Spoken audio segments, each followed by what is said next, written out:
IBN headquarters in New Delhi with Rajdeep Sardesai.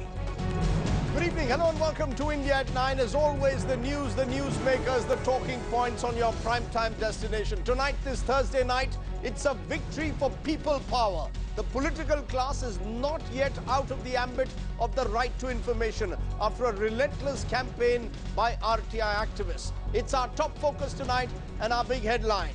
The government is forced to defer a bill in Parliament shielding political parties from the right to information after a vigorous public campaign. The Congress and the BJP had united to amend the law.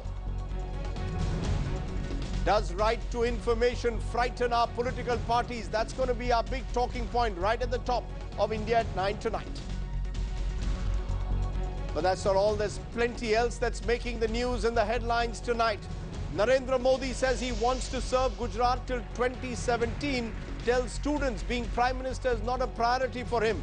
This as NDA ally Akali Dal pressurizes the BJP to declare its Prime Ministerial candidate. Markets give a big thumbs up to new RBI Governor Raghuram Rajan. The Sensex surges through a 3-week high. The rupee strengthens as well. A Kolkata-born Indian author, Sushmita Banerjee, who escaped the Taliban in 1995 and wrote a bestseller on it, is shot dead in Afghanistan. A body was found dumped outside a religious school. CCTVs at Bangalore's Central Jail were not working when rapist Jai Shankar escaped. Police sources tell CNN-IBN, and duplicate keys were found in the garden. Did Jai Shankar have help from jail officials? Was this an inside job? They need to mentor our younger generation, and quite frankly, the present lot, their time is up. Olympic medalist Abhinav Bindra hits out, says the time is up for the current lot of IOA administrators. This as the International Olympic Committee rejects the Indian position on tainted officials holding office. That's our big face-off tonight. Does India run the risk of being banned from the Olympics? Tarlochan Singh versus Abhinav Bindra. And a suspended HIV-positive bus driver in Pune is reinstated after the Bombay High Court intervenes. The driver had turned citizen journalist for CNN-IBN to speak out against the discrimination he was facing.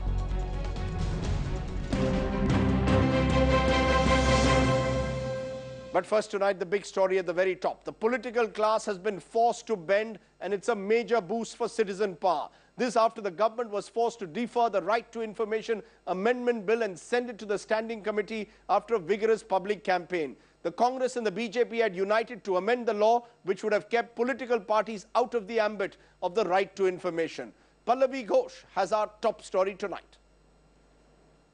To say politicians in the public office is very wrong, and because tomorrow you will ask that why was I given a ticket? A defiant government all set to bring the amendment in the RTI Act, keeping political parties out of it. But a couple of hours later, it opted out and referred the bill to a standing committee. We want the bill to be referred to the standing committee. Sources say that the government came under pressure from political parties like the BJD and the Trinamool Congress, which vehemently opposed the bill. The system needs to become more transparent, and there is a very strong public demand that we must reform the system and make particularly the funding aspect of political parties mandatorily available to the public. This particular piece of legislation is highly immoral, unethical, and legally not tenable. All corruption starts there, and at election time, political parties should definitely be in the ambit. Sources also say that just moments before the minister was supposed to put the bill for discussion, BJP and some Congress MPs conveyed to the government that in an election year, the passage of this bill would send out the wrong message. And also the fact that social activists like Aruna Roy wrote letters to Sonia Gandhi against this move. Sonia indicated to her party to go slow. We are really glad that there has been a decision now to refer this bill to the Standing Committee, because in the parliamentary process, that's really the only space where citizens can be consulted. But a defiant government is banking on larger political will and plans to pass it in the winter session.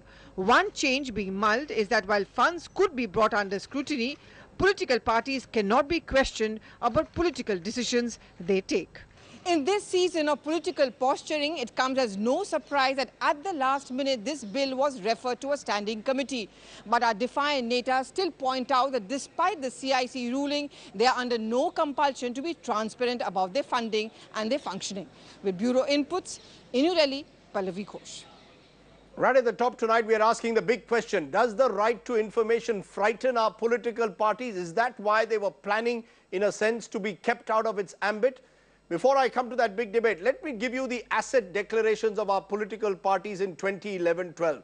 The Congress party declared its assets at a little over 497 crores, said its income was 307 crores. The Bahujan Samaj party declared assets of 423 crores, said its income was 115 crores. The BJP declared its assets as 294 crores, said its income is 168 crores. The CPM declared assets of 204 crores, said its income was 76 crores. The Samajwadi party declared assets of 182 crores, said its income was 15.21 crores. The NCP said its assets were just 12.32 crores, its income was 23.31 crores. Okay. So has the time come to open up our political parties to transparency? Joining me now, Anjali Bhardwaj, member of the National Campaign for People's Right to Information, Abhishek Manu Singhvi, member of Parliament, spokesperson Congress, Pinky Anand, member of the BJP and a lawyer, BJ Panda, member of Parliament of the BJD, who actively fought against this amendment, and Shailesh Gandhi, former Information Commissioner, joins me. Appreciate all of you joining us. I want to start with you, Abhishek Manu Singhvi. Would you concede today that your government has had to bend to people's power? This morning, Parliamentary Affairs Minister Kamal Nath told us bringing political parties under the RTI ambit was intrusive. By evening, the Parliament chose to defer this bill to a standing committee. Do you accept today that the government has had to heat humble pie before people's power, before citizens' power? Rajdeep, that's the whole point of Parliament. That's the whole point, where you do not make an antagonistic equation, where you don't make a situation of confrontation. I think it's a very good thing which has happened. Let me first say that our stand, at least the Congress party stand, remains unchanged, that all the good things you want to do, it is not to be done through a law which was never made for them. It would amount to fixing a square peg in a round hole or vice versa, because the RTI Act was not designed for this. Now that's a separate debate of the merits, and I think we have not changed that stand. Having said that, I think we have shown magnanimity and generosity and a approach to public participation and inclusiveness by saying, yes, I don't agree with you, but I will like to uphold your right to disagree with me. I think a larger debate, a fairer debate will mean that although we could have passed it, remember this, Rajdeep, a overwhelming majority of parties at the all-party meeting were for passing this. Yes. I'm not talking of individuals. Yes. But yet, if it is referred to a standing committee, I think it's good. It's not a question of ego. No, There's no let's question be of honest. humble pie or non-humble pie. No, I'm glad you're saying the real this. point is that having restated the point, we have said still, we are prepared to go to a standing committee, and if anything good, let me tell you one more thing, Rajdeep. If any good amendment, any good suggestion comes in not only the standing committee, but even on the floor of Parliament, I don't think, it's very easy to paint all political systems with a black brush. You'll be surprised at the amount of sensitivity and receptivity there is to that good thing. It's not that everybody says, oh, in a whole scale, bher chal, you don't look at anything. So why don't you make... So why don't you make my day today? Why don't you make my day today and say that the political class of this country has bent to people's power? Make my day. Let's say it for once. That our parliamentarians, and I'm willing to say that the parliamentarians have conceded to people's power. Would you also accept that? That people's power forced you to change? That real life, the problem is, Rajdeep, real life, politics, public life, public participation are not black and white, sense and sensation, as anchors would like to divide the world into. There's large areas of grey. So I can't make your day because I'm in the grey area, which is that we stand by the principle, and yet we have shown a very inclusive participation. I think done the right thing by doing this. Okay, you've done the right thing by doing. Pinky Anand, this is an interesting case, which is why we are taking it today at the top of India at 9, because here the Congress and the BJP were united. On every other issue, more or less, you all have been divided. But when it came to keeping political parties out of the ambit of the right to information, you all united. Please tell me, why are political parties so scared of this right to information? What frightens them? I think, Rajdeep, that is the way you are classifying, as if the political parties are scared, and therefore this bill which has come forth and the discussion on the floor of the House today. The point is, it is not a question of being scared or not scared. political parties have a certain function in the entire parliamentary democracy system. Yes. They are not creators of the constitution, they are not created by the statutes, they are not public authority within the definition of the RTI. Now, if under public pressure you want the political parties to say, yes, we'll be amenable because the public so wants it, that becomes somewhat a questionable area. I mean, legally speaking, it is for a fact that political parties do not come within the ambit of Section 2 of public authority, so to say. Yes. If they don't come within the ambit of that, then there is no question of forcing them to disclose not only their funding, but the method and the manner in which they proceed.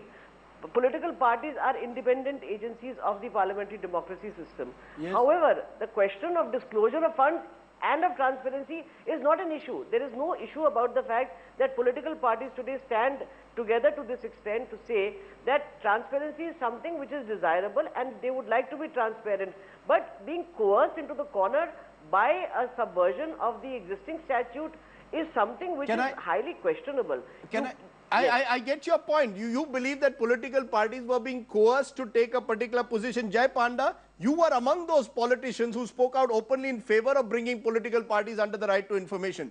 Do you feel vindicated, or do you feel you're still in a tiny minority in parliament? Both Abhishek Manu Singhvi and Pinky Anand seem to suggest that they haven't changed their opinion that political parties should not come under the ambit of the RTI. Are you still actually in a minority?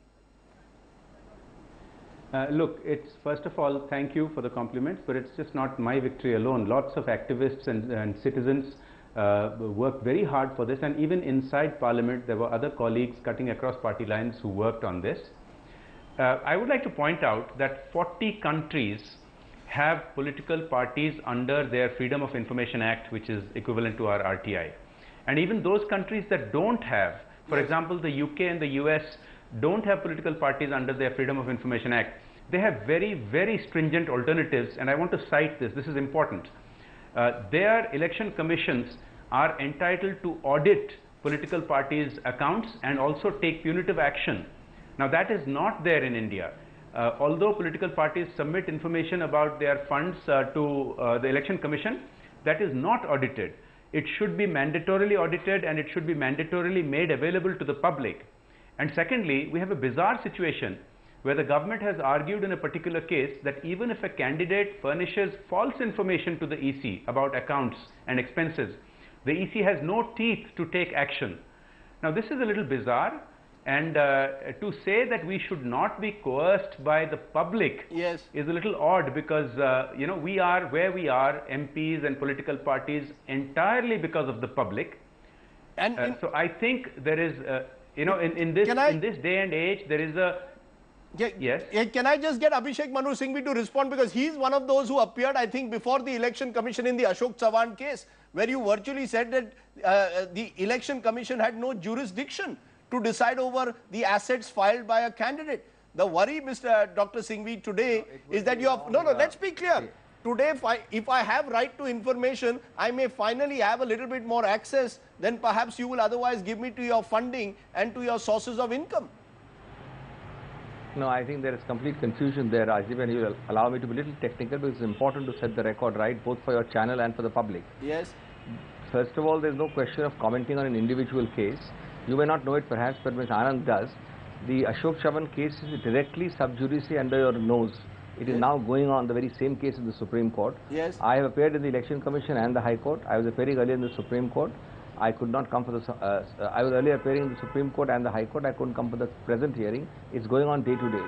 So it would be very wrong to pick on the facts of a particular case. Number two, that case raises the jurisdictional question of law, which as lawyers we argue, namely that under Section 10(4), does it allow the Election Commission to police a filing to the extent of disqualifying a person? The argument there is something very different. Okay. Namely that never before has the Election Commission in 60 years of Indian independence exercised or been allowed to exercise a power to disqualify a candidate for 6 years. But why that should can only be done by the High Court? No, if I file my declaration falsely, if I file my declaration falsely, why should I not be disqualified? You see, these are the reasons why people want the right to information. I know I'm moving away slightly from the core issue of the debate, but the history of political parties is you do not declare your assets honestly. That is the history of political parties. Once Individuals you start don't painting declare it, with a political mega brush, parties don't declare it. Rajdeep, 1 second. If you start painting with a mega brush, you create a lot of confusion. The answer to your question is why the Election Commission cannot do it. Because today, and this is the question the Supreme Court will decide on an interpretation, yes, the Act, the Representation of People's Act, yes, is supposed to give that power exclusively to the High Court. Now, if the Ashok Chavan case goes one way in the Supreme Court, for the first time it would be held categorically by the Apex Court that the Election Commission has the power to disqualify. Sir, if it doesn't, it would be going, it will not happen in 60 years. Can I just ask that nobody has the power. The High Court does have the power, but not the Election Commission. It's a question of who, not if. Not if the power is there or not. It's only a question of who will do it. Okay, the High Court can do it even today under the law. Can I ask all three of the politicians on my panel to cross their heart and tell me, holding their hand to their heart, say that there is no falsification of assets either by individuals or by political parties? Pinky Anand, you first. Do you believe that political parties honestly declare their assets, yes or no? Honest answer. See, frankly, what is going on today, which you are talking about, the case of Ashok Chavan, is a case of paid news, which was not declared, and there were false accounts of election expenses which were done. And in fact, the argument that I am making in that court is particularly this, that the Election Commission has jurisdiction under 10A, not 10(4), to go into this entire issue and to seek disqualification of the person who does not give correct accounts. So therefore, what is being argued is under different statutes. Ma'am, can I ask you the question I'm asking? RTI. Ma'am, respond. I just want a sharp answer to what I'm asking. Do you believe that political parties and individuals in politics declare their assets honestly, yes or no? Rajiv, by and large, yes. By and large, yes. Jai Panda, by and large, yes. Today, what is happening is, as far as affidavits is concerned, Rajiv, let's come. One can never guarantee anything, Rajiv. But the point remains that today we have particular provisions which provide for asset declaration. This case of Ashok Chavan was on election. Sir, ma'am, let's focus on my question, please. Are declared, Rajiv. Let me just give one answer to your query. Is declared on affidavit, and the affidavit, if there is an incorrect statement, there is penal action which can be taken on the basis of the fact that there is wrong declaration. So definitely times have quite changed to have a fair declaration of assets. Now if you ask me to specify and say each and every person is giving, I cannot say so. But as I said, by and large, there is correct declaration of assets, and today people are not coming forward to say I have 100 rupees only in my account, or I have only one truck which is bought from the infantry. That is not the way that anybody is making declarations today. Jai Panda, you're smiling. Do you believe political parties and individuals honestly declare their assets, or do you believe therefore they need to come under the right to information, and will that change anything? Rajdeep, let me be the only one to give you a blunt answer. Yes. You know very well, all the panelists know very well, and your millions of viewers know very well that there is widespread use of black money in politics. That many of the accounts furnished for individuals and parties are complete fiction. What is black money got to do with declaration of assets for a moment? Please let me finish. You had your say. Please let you had your say. You're not going to be able to let have Jai that. Panda complete. Go ahead, Jai. This argument will not go You've had your say, madam. Yes. Go ahead, Madam, Jai. you've had your say. Yes, go ahead, Jai. Let me now speak a little candidly, which many of the panelists are unwilling to say. Yes. Now, there is the widespread falsification of everything, including assets. Yes. And that needs to change. Yes. Now, my point is that those countries, those democracies that do not have political parties under RTI, they have very, very strong alternate, credible alternatives. Now, either we create that strong, credible alternative either through the EC, where it is mandatorily public and they get more teeth. Otherwise, in my opinion, there is nothing wrong with political parties being under RTI. And the answer to your second question is also very straightforward, that once these facts and figures are mandatorily out in the public, it can no longer be politics as usual. There has to be change, and we must recognize that the public today is demanding change, particularly the large numbers of youth are demanding change, and I think it's sad that the lead is being taken by courts and by commissions, whereas the lead ought to be taken by politicians, political parties and parliament. And I'm hoping that is what will be forced. Before I come to the two RTI activists who are dying to dive in, let me just get one final thing from Dr. Singhvi also on this issue. Dr. Singhvi, you want to cross your heart and say that your fellow congressmen actually honestly declare their assets and the assets of the political party? Do they not falsify assets? Honest answer. Jay Panda has been honest enough to say they do falsify. I want equal honesty from you, Dr. Singhvi, today. Rajdeep, of course they do, but that the word they do doesn't mean that everybody does or even a large number does. How can I tell you whether 5% does or 7% does or 10%? A majority does? I don't think a very large number. No. You don't agree? I don't think so. You don't think a majority of our politicians falsify their assets? I do think that many people do it. Nowhere near majority. Nowhere near majority. Okay, nowhere near majority. Okay. Let me come back to the core issue. Sir, just a minute. Let me come back to the core issue, which is the RTI. Shailesh Gandhi, former Information Commissioner. Let's look at the arguments now, more specifically by the political parties. The main one is that political parties are registered under the Representation of People's Act. Under the RPA, they have to disclose their funding and financing. The information is available with the Election Commission. So why do they need to come under the RTI? How do you respond as a former Information Commissioner to this core argument political parties are making today? Firstly, a lot of top lawyers from all political parties have said that they believe the CIC decision was wrong. Yes. And I'm surprised they do not know when, if you feel a decision is wrong, the method is you go to a court of law, but they've chosen not to do that. Yes. However, leaving that aside, I want to celebrate today because I'm really very happy. Instead of getting into this, yes, there are various problems. Yes. The fact that there is black money, etc. is known. But today we've had a very fantastic thing happening. When this decision was given, the party said we'll issue an ordinance. Yes. People protested. Citizens individually and in groups talked to MPs, sent petitions, called them up, and they said, okay, we will not pass an ordinance. We will now have a law in place. We'll introduce an act in Parliament. They did that. Citizens protested about it, again through persuasion. And today, Parliament has said we will refer it to a standing committee. Jay Panda has taken a lead. Anu Aga, Dinesh Trivedi, even a minister like Milind Devra took a position publicly and said this is not correct. Omar Abdullah in fact came to the CIC Commission 2 days back and said because of right to information, I think I am constrained in various actions that I do. I think of the fact that every action of mine is going to be transparent. Today, I believe is really a celebration of democracy, and I would like to think about it instead of getting into all the other things. We will battle this in the standing committee, and I'm sure, yes. It's a day of celebration, yes, but you know, let's also be clear, Anjali Bharadwaj, you and the NCPRI, which were campaigning on this, you all met Sonia Gandhi and Manmohan Singh. Did you sense resistance till the other day? Or is it true that the pressure of the NGOs, that Sonia Gandhi apparently takes NGOs more seriously than most other politicians? Therefore, it was the pressure of the NGOs, or was it public pressure? Do you believe that politicians recognize that in an election year, you cannot go against the public mood? And that is why they were forced, in a sense, to defer this bill. It is, in a sense, a victory for citizen power.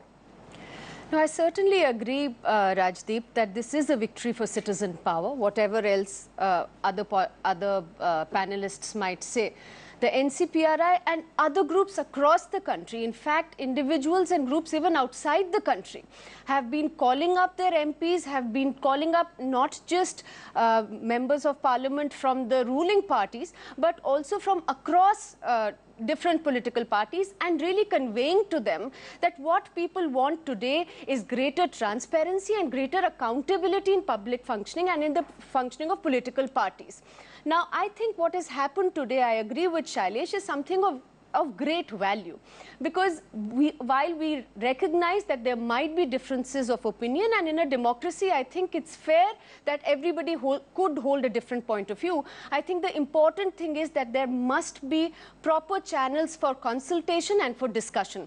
Citizens, if the political parties had taken up this bill today and passed it in Parliament, citizens would have had no place in parliamentary democracy to actually put their points of view forward. But Anjali, there are other laws where example, the citizens put pressure on our political system. The political system doesn't respond. Why have they responded today in the case of right to information? What is it about right to information and the citizens' power in this case that forced our political parties suddenly to change? I think somewhere, Rajdeep, there is a recognition that there is a terrible crisis of credibility with the political establishment. People have been successful in conveying to their political leaders that there is terrible crisis and political leaders need to recognize that. And I think that it is a very, very happy moment that they are at least recognizing that citizens do not want this arbitrary, hasty style of functioning.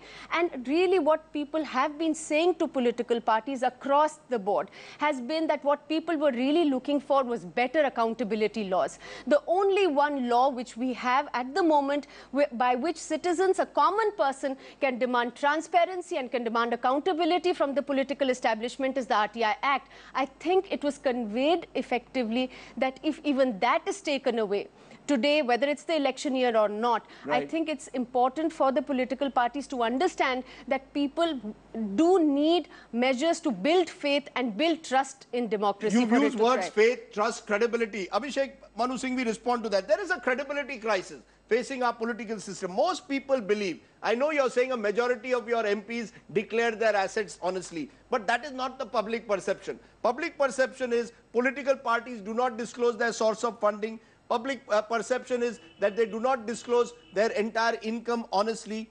You appeal, I mean, who is going to believe that the total income, for example, or the assets of the NCP, Nationalist Congress Party of Sharad Pawar, is only 12 crores? Who is going to believe that Mulayam Singh Yadav, as is being argued in the Supreme Court, only made 2.4 crores between 1994 and 2008? Given that, do you accept that coming under RTI is important for your credibility? Forget for a moment that political parties, according to you, are not public bodies as per the Act. But your credibility demands that you come under the RTI. Can I answer your long question with a relatively You can answer my long answer? factual question. Yes. First of all, yes, Rajdeep, to answer your question with a counter question, yes, how is coming under RTI going to change that figure which you get under RTI? Right. If Mr. Mulayam Singh has spent X crores in 3 years, you'll get the same figure under RTI. So the first point is that you are assuming that by shifting the system of disclosure, you will get different figures. Good point. The figure will not change. Good point. Number two, let me get Jai Panda. Sir, I'll come to your second point. Let me Sir, complete. I'm coming back to you. One sec, Rajdeep, Sir, let 1 me minute. complete. You made an important Please, point. I want lots Jai of things Panda to say. respond to this point. Just a minute before we go to the next. Jai Don't Panda, hit my respond to what important point Abhishek has against said. me. Let me complete. How will coming under RTI change the way politicians behave? Quick response to Abhishek. I'll go back to him then.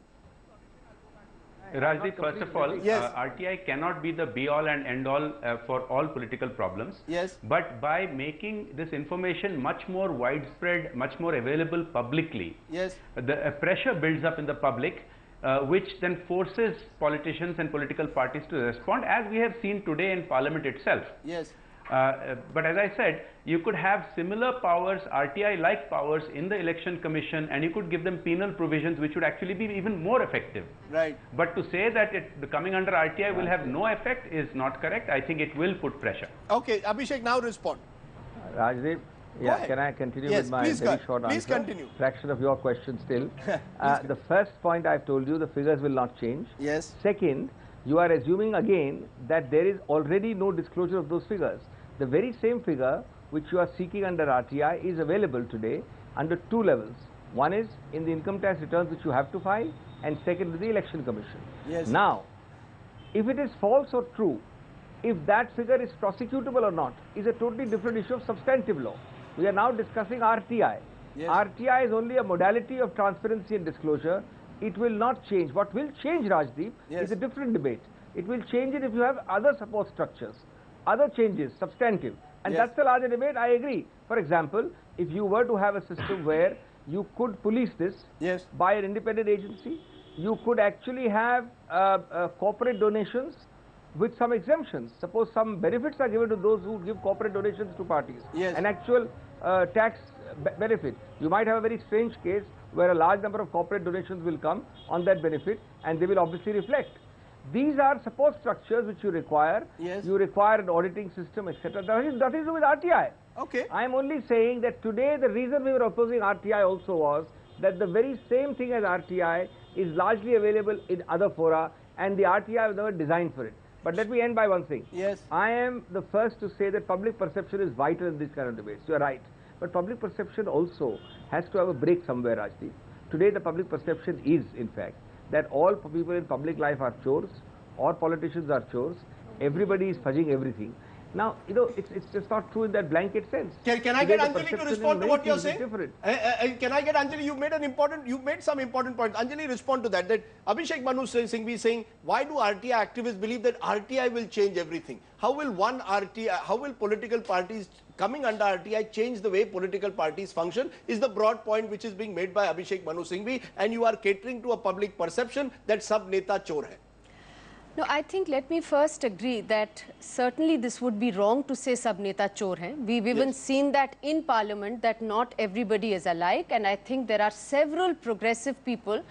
I think, in fact, the application of the Right to Information Act and greater transparency leads precisely to that myth being busted. Right. Because if we are saying that not everybody can be painted with the same brush, what better way to prove that than to actually have things in the open, let there be transparency, let people know who believes what asset who's declaring, how much truth is there in things. I think, like they say that sunlight is the best disinfectant, that's the second point which Mr. Abhishek Manu Singhvi said, that how is it going to help? The fact is that in this country, the reason why people value the right to information so much is that they have seen the power of the right to information in being able to tackle with corruption at every level. Do you really believe it reduces corruption? The question is, will it reduce? I think the point Abhishek Manu Singhvi is making, will it reduce corruption? Of course it has the potential to reduce corruption. The moment there is going to be greater transparency, at the moment, if you even look at what was being said about the EC, about the Act, the Income Tax Act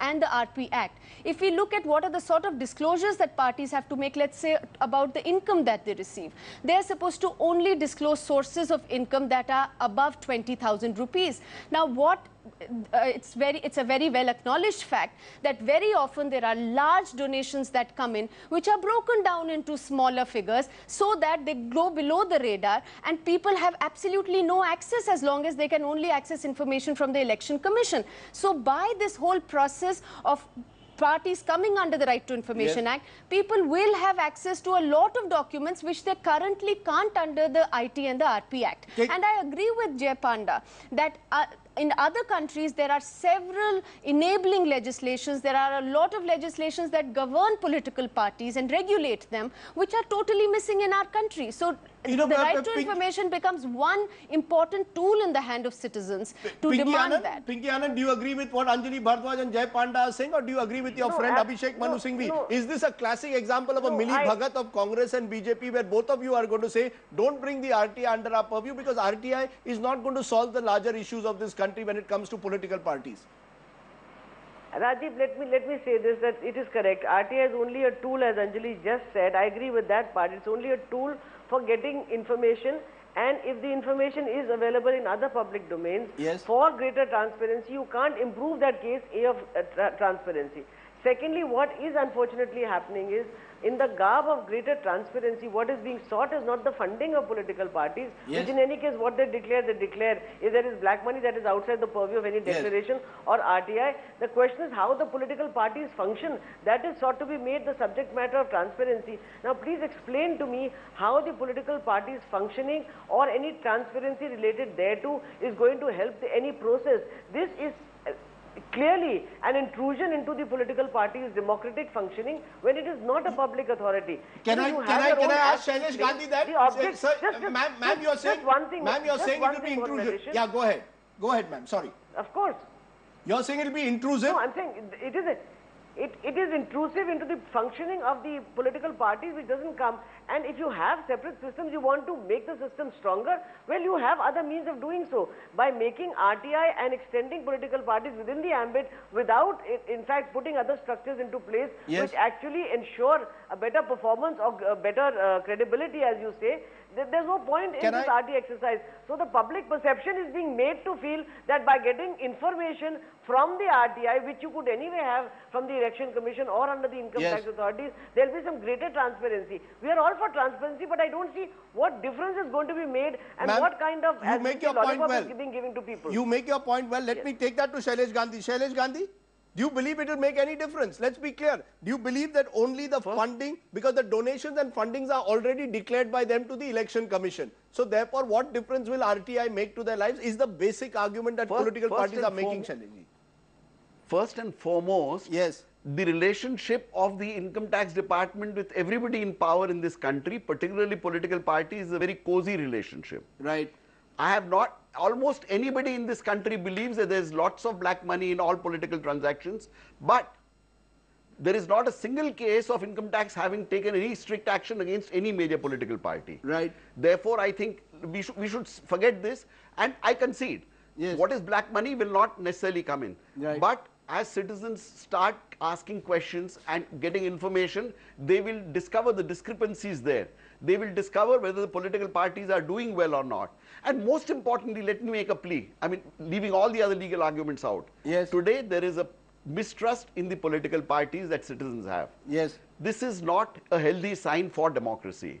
And I think younger MPs like Jay Panda and Milind Devra and Omar Abdullah are beginning to see that we need a better political system which will have trust, in which citizens will have trust, because that is the only thing that will bring a better democracy and a better government. Can I therefore... Without that, yes, we will not really have a better government, and therefore, for the interest of the nation, yes, for the interest of the political system and democracy, yes, we need to get the political system to become transparent. I'm going to give 30 seconds each then to the two generations of politicians. I'm presuming Abhishek Manu Singhvi belongs to a different generation to Jay Panda. Jay Panda, is this a generational issue that younger politicians are more alive to changing India? Omar Abdullah, yourself, Milind Devra, names that are being cited today, than the older generation of politicians who seem more resistant to change? I think that is partly true, because many of the politicians cutting across party lines who worked to send this to the standing committee were actually younger, but that doesn't mean everybody was. There were some very senior leaders who also supported this. Yes. But I want to quickly address some of the other things which are not getting addressed properly. Yes. You know, it is repeatedly getting said that today the financial information is available, which is not true, because parties are getting away with filing false financial information without any repercussions. Yes. That has to change. And regarding non-financial matters, I think one of the panelists raised about internal functioning of parties. Yes. I want to break this down into 2 quick points. Yes. One is regarding candidate selection. Yes. Some parties have raised an objection, why should their candidate selection process be public? Yes. But the fact is, in other democracies it is completely public. In America and UK and all, they have a public process of primaries by which they select candidates. I don't think political parties should shy away from having a public process or public scrutiny of how they select their candidates. Right. But there is one final thing where I think there is some point. You know, like today's RTI provides exemption to companies and a few other entities for copyrights and trade secrets which should not get compromised in the public. Yes. Because that is their competitive advantage. Yes. Similarly, I believe political parties coming under RTI require a small exemption that their strategic planning and their strategies for elections, which is their competitive advantage, should not be made public. That, of course, is the same principle as applies to others, not just political parties. Point taken. Let me therefore then end with Abhishek Manu Singhvi. Abhishek Manu Singhvi, are you out of touch with the times? You know, today on Twitter, I'm getting responses saying, why can't we have more politicians like Jay Panda? That's what people are saying. Are you getting a sense, at least when people openly, when today politicians openly say, I want to come under RTI, the nation is cheering. Why not say on this program, let's come under RTI, let's put sunlight on our lives? What's wrong with it, Dr. Singhvi? Final word, 30 seconds. Well, obviously I'm feeling a little sad at being kicked upstairs into a different generation. I have to ask and check with Chair as to what is the age difference between us. Yes. But that apart, I think to not allow yourself to be populist and not necessarily, and I'm sure Mr. Jay Panda does it out of conviction, he doesn't do it because he gets Twitter support. I think it is not enough to get swayed and get flown along with what might be the populist opinion or the popular opinion. Popular opinion is important, but I think principles of what an act is created for, what the law is for, etc. also matter. Right. And I think certain political parties have taken a stand on principle. And I think we're not swayed by populism on that. Okay, you're not swayed by populism. Anjali, final word. Political parties have also argued that if they come under RTI, everyone also must then come under RTI. NGOs must come under RTI. Anyone who takes government funds must come under RTI. And RTI will simply collapse under the pressure of asking for so much of information. Quick final response to that. No, I don't think that there is any problem with all non-government organizations who take any sort of substantial funding from the government to come under the Right to Information Act. The NGOs that you're referring to, I think certainly should be under the Act, and a lot of private entities are already under the ambit of the Right to Information Act, and the RTI Act hasn't collapsed. So I don't think that bringing the political parties or some more NGOs under the law will collapse it. I, however, want to just end by saying that, of course, there are several concerns. There are some legitimate concerns that political parties have expressed. For example, the competitive interest and their political rivals asking for information that might adversely impact their strategic or competitive interests. And I think that this particular forum of the Standing Committee could be very well used to address some of those, while also consulting citizens and making sure that the adequate arrangements for transparency, which is really essential, the financial transparency in certain forms of decision making, and penal provisions if you do not disclose them accurately, presumably. Look, penal provisions, I don't think the Right to Information Act can ensure, but yes, it can go into a discussion of what are the changes that might be required in other laws, which would then ensure that there is greater transparency and accountability of political parties, which is absolutely essential in today's country. Well, at the end of the day, the buzzword really is transparency. Abhishek Manu Singhvi, Pinky Anand, Jay Panda, Anjali Bhardwaj, Shailesh Gandhi, appreciate your joining us on our top talking point tonight. Editor's take, where do we stand? India remains one of the most notoriously opaque democracies in the world when it comes to public life. The right to information has made some change, but clearly not enough. Political parties may not be public bodies in the strictest sense of the term, but they are accountable to the public, not just once in 5 years at election time, but round the year. Why should the voter of the country not have a right to know more about the funding and finances of our parties? We still don't know whether the parties will declare their assets honestly, but only sustained public pressure can force them to get their act together. India is changing. Political parties need to change with the times. Okay, let's take a break at this point. When we return, I'm going to come to my other top stories of the day. There's much more happening, from Asaram Bapu's case to other cases, but also our face-off tonight. Is the time up for the current lot of IOA administrators as the International Olympic Committee rejects the Indian position on tainted officials holding office? Our face-off is coming up between Abhinav Bindra and Tarlochan Singh. Does India run the risk of being banned from the Olympics? That's next when we return.